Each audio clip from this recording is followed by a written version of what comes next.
students, the question is, protein synthesis in animal cell occurs A. Only on ribosomes present in cytoplasm. B. Only on ribosomes attached to the nuclear envelope and endoplasmic reticulum. C. On ribosome present in the nucleolus as well as in cytoplasm. D. On ribosome present in cytoplasm as well as in mitochondria.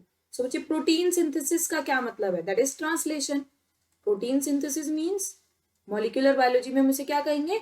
Translation means when the mRNA encodes the information into the amino acid sequence, that is protein. mRNA से protein बनना the amino acid sequence. अब ये translation की जो site है वो क्या रहेगी? क्या जो कहाँ पे होती है? राइबोसोम्स पे. Translation occur on ribosomes and वो राइबोसोम कहाँ प्रेजेंट है?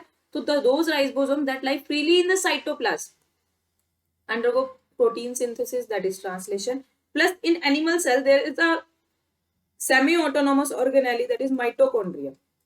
Mitochondria is the only cell organelle in an animal cell that contain the ribosome as well as DNA, और वो सेमी ऑटोनोमस है, मीन्स खुद के कुछ प्रोटीन बना सकती है. तो माइटोकॉन्ड्रिया में भी ट्रांसलेशन होगी और साइटोप्लाज्म में भी ट्रांसलेशन होगी where the ribosomes are lying freely.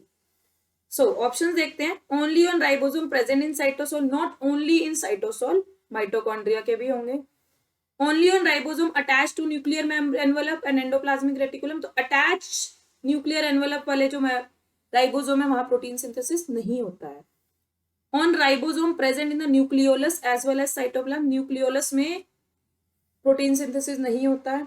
On ribosome present in cytoplasm as well as in mitochondria. Yes, this is correct. So correct answer here is option D. Thank you.